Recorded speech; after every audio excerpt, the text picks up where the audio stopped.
할렐루야.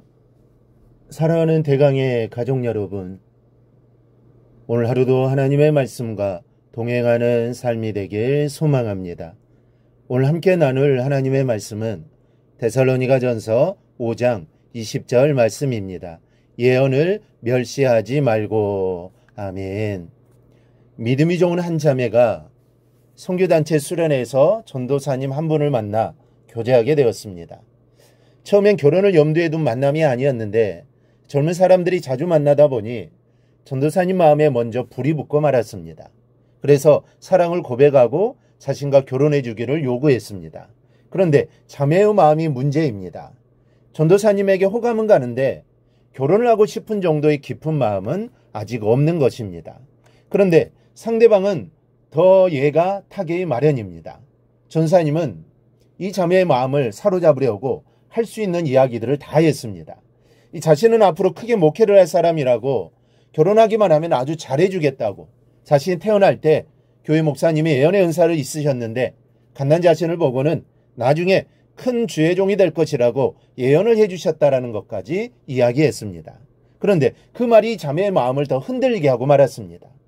아직 목회 초년병인 사람이 무작정 자신이 큰 목회를 할 것이라고 장담하는 것도 마음에 걸렸지만 어렸을 때 받았다는 그 예언을 철석같이 믿고 있는 이 전도사의 신앙이 자신과 잘 맞지 않는다고 느낀 겁니다. 지금도 예언의 은사를 받았다는 사람들에게 자신의 장래를 물으러 가는 신앙인들을 보게 됩니다. 여러분, 예언이라는 것이 무엇입니까? 오늘 본문은 예언을 멸시하지 말라고 말씀합니다. 과연 우리는 이 시대에 무엇을 예언이라고 믿어야 하며 예언에 대해 어떻게 정리해야 하는 것입니까? 오늘 말씀을 통해 정리해보는 시간이 되기를 축복합니다. 먼저 예언은 내용이 중요하다는 것을 기억합니다. 성경에 피력된 예언에 대해서는 대략 세 가지 견해가 있습니다.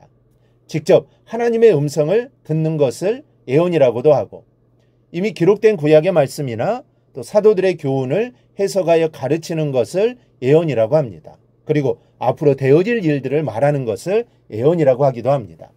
사실 성경에는 이 세 종류의 예언이 다 기록되어 있습니다. 예언자들은 하나님의 음성을 직접 듣고 그것을 전달하기도 하고, 또 이미 기록된 말씀의 비밀을 풀어 예언하기도 했습니다. 그리고 앞으로 되어질 일들을 미리 말하기도 했습니다. 근데 중요한 것은 성경이 말씀하신 예언이란 무엇인가를 알아야 합니다. 다시 말하면 예언의 형태가 중요한 것이 아니라 예언의 내용, 즉 그 줄거리가 무엇이었는가 하는 것이 중요하다는 겁니다. 구약 성경의 예언의 내용은 메시아, 즉 그리스도입니다. 창세기부터 말라기까지 구약은 하나님께서 보내실 구원자를 중심으로 예언되어 있습니다. 예언 중에 다른 내용이 없는 것은 아니지만 그것들은 이 커다란 예언의 흐름을 뒷받침하는 지류라고 생각하면 됩니다.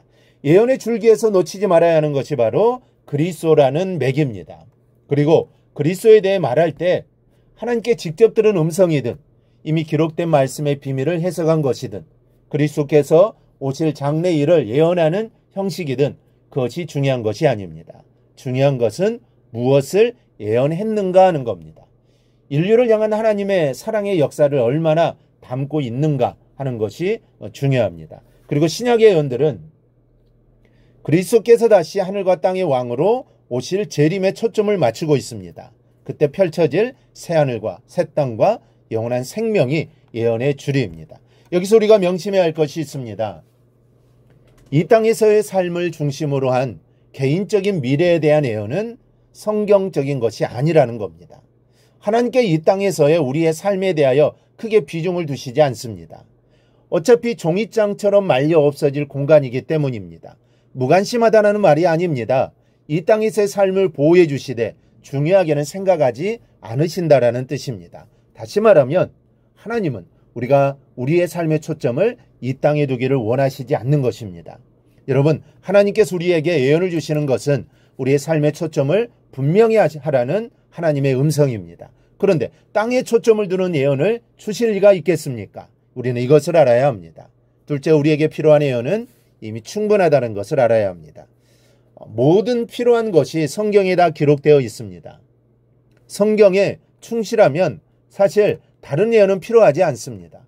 말씀으로 기록되어 있는 예언이 가장 정확하며 가장 완전합니다. 그러니 지금 이 시대에도 하나님의 음성을 직접 듣는 예언이 있을 수 있고 미래를 알려주는 예언도 역시 없지는 않겠지만 가장 중요하고도 확실한 예언은 이미 기록된 말씀을 성령의 감동으로 해석하여 선포하는 설교입니다. 이것보다 확실하고 정확한 예언은 없는 것입니다. 그러므로 본문에서 예언을 멸시하지 말라라고 하신 말씀은 하나님께서 성령을 통하여 설교자를 감동시키셔서 그 시대와 삶의 정황에서 던져주시는 말씀을 가볍게 생각하지 말라라는 말씀으로 우리는 받아야 할 겁니다. 말씀대로만 살면 천국에 탈락할 사람이 없고 복음 중심으로만 살면 복된 삶을 누리지 못할 사람도 없다는 겁니다. 이 사실을 잊어버려서는 안 됩니다. 그래서 우리는 늘 말씀대로 살아야 하고 늘 말씀 안에 거하는 삶을 살아야 합니다. 말씀이신 주님을 떠나서는 절대로 안 됩니다. 주님 안에 거할 때 진정한 행복한 삶, 하나님이 기뻐하시는 삶을 살 수 있습니다. 이 사실을 절대로 잊지 말고 늘 말씀 안에 살아가기를 축복합니다. 오늘 묵상한 말씀을 굳게 잡고 삶으로 실천하며 살아내는 대강의 모든 성도들이 되기를 축복합니다.